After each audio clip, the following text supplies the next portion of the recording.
दोस्तों, आंध्र प्रदेश भारत के उन राज्यों में से एक है जो मॉडर्नाइजेशन की बात तो करता है, इंडस्ट्रियल डेवलपमेंट की बात करता है, but glorious south Indian state के कंपैरिजन में आज भी अंडररेटेड स्टेट में से एक है। मुझे मालूम है इसके कई कारण हैं, जिससे सबसे बड़ा कारण 2014 में स्टेट को डिवाइड कर दिया गया। आंध्र प्रदेश को बैकफुट पर कहीं ना कहीं आकर खड़ा होना पड़ा, बट अब समय बदल रहा है दोस्तों। ऐसा लगता है चीजें बेहतर की ओर बढ़ रही है। रिसेंट में आई यूनियन बजट को देखकर कहा जा सकता है कि अब आंध्र प्रदेश की किस्मत खुलने वाली है।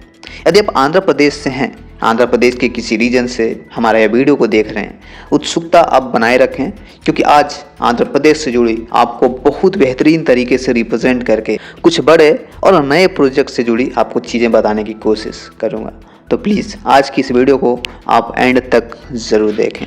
सबसे पहले हम बात करेंगे आंध्र प्रदेश की सबसे बड़ी और सबसे महत्वाकांक्षी परियोजना कैपिटल सिटी अमरावती प्रोजेक्ट की। दरअसल ये परियोजना माननीय मुख्यमंत्री श्री एन चंद्रबाबू नायडू जी का एक ड्रीम परियोजना है, जिसे 2015 में शुरू किया गया था और यहाँ पर 10,000 करोड़ रुपये का काम हुआ था। हालांकि सब में फाइनल टच देना अभी बाकी थी कि 2019 में इनकी सरकार चली जाती है और ये सारे प्रोजेक्ट धरा का धरा ही रह जाता है। आप बिलीव नहीं करोगे, पिछले 5 साल में यह पूरा जो ड्रीम सिटी था कहीं ना कहीं एक घोस्ट सिटी बन गया दोस्त। देखते ही देखते यह पूरा रीजन एक घोस्ट सिटी का आकार ले लिया।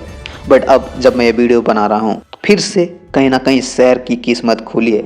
एन चंद्रबाबू नायडू फिर से चीफ मिनिस्टर के रूप में बैक करते हैं और कहीं ना कहीं सबसे पहले इस अमरावती सिटी को कैपिटल सिटी की घोषणा कर आगे की परियोजनाओं को, आगे की एम्बिशंस को साझा कर लोगों में एक नई उम्मीद भरते हैं।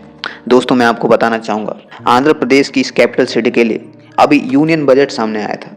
उस यूनियन बजट में 15,000 करोड़ रुपये का स्पेशल पैकेज भी मिला है। वैसे तो यह परियोजना 1 लाख करोड़ की है, जिसका फेस 1 50,000 करोड़ रुपये खर्च होने वाली है। बट कहीं ना कहीं यह 15,000 करोड़ का स्पेशल पैकेज कहीं ना कहीं इस शहर को बेहतर करने में, इस शहर को कहीं ना कहीं एक फर्स्ट एड की तरह काम करेगा। आज यहाँ पर चौड़ी चौड़ी की सड़कें प्रस्तावित है, flyovers, underpass, international airport, metro network जैसी कई सारी महत्वपूर्ण चीजें प्रस्तावित है। सरकार अपने पिछले कार्यकाल में 10 से 12,000 करोड़ रुपए का इन्वेस्टमेंट करी थी, जो कहीं ना कहीं बिजनेस एक्सपर्ट के हवाले से पता चलता है कि आज के डेट में ये सभी एक घोस्ट सिटी का रूप ले लिया है। बट चूंकि दोस्तों अब सरकार आ चुकी है, तो इस घोस्ट सिटी को, जिसमें बूसेस बड़े हो गए थे, दलदल हो रखी थी, उस साफ सफाई का काम शुरू कर दिया है। जल्दी इस पूरे अमरावती सिटी को, जो तकरीबन 217 वर्ग किलोमीटर एरिया में प्रस्तावित है और सिंगापुर के तर्ज पर, अगले 5 साल में इस अमरावती सिटी को कायाकल्प करने में देखना होगा कि एन चंद्रबाबू नायडू जी कितना काम करता है। वैसे आप स्क्रीन पर देख रहे हैं, इसे हुबहू ऐसे ही बनवाया जाना है, जो कि एक बेहद ही खूबसूरत और वर्ल्ड क्लास सिटी आपको नजर आ रहा है। ये जो पूरा प्लान देख रहे हैं दोस्तों, फोस्टर्स प्लस पार्टनर की अगुवाई में इसकी डिजाइन को तैयार किया गया है, जो कि लुटियंस दिल्ली और न्यूयॉर्क सेंट्रल पार्क से प्रेरित होकर इस शहर का डिजाइन तैयार किया गया है। उम्मीद करेंगे अगले 5 साल में यह पूरा अमरावती सिटी एक नए और ग्लोबल सिटी के रूप में नजर आए। हालांकि एन चंद्रबाबू नायडू जी का कहना है कि महज 2.5 साल में ही से पूरा कर लिया जाएगा। तो बस उम्मीद करेंगे कि आने वाले समय में अमरावती सिटी दुनिया के सबसे खूबसूरत शहरों के रूप में शुमार हो। दूसरा, पोलावरम इरिगेशन प्रोजेक्ट। दोस्तों, बात यह है कि आंध्र प्रदेश के लोगों के लिए पोलावरम इरिगेशन परियोजना एक बहुत ही एम्बिशियस और महत्वपूर्ण परियोजना है।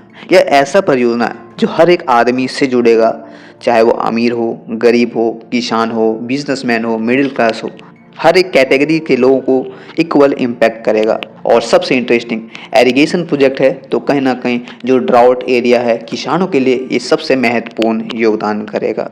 यह सेंट्रल गवर्नमेंट द्वारा तैयार करेगी, जिसमें सबसे इम्पॉर्टेंट बात यह है कि इस बार का बजट में फाइनेंस मिनिस्टर द्वारा इस पोलावरम इरिगेशन प्रोजेक्ट को गति देने पर भी चर्चाएं की है।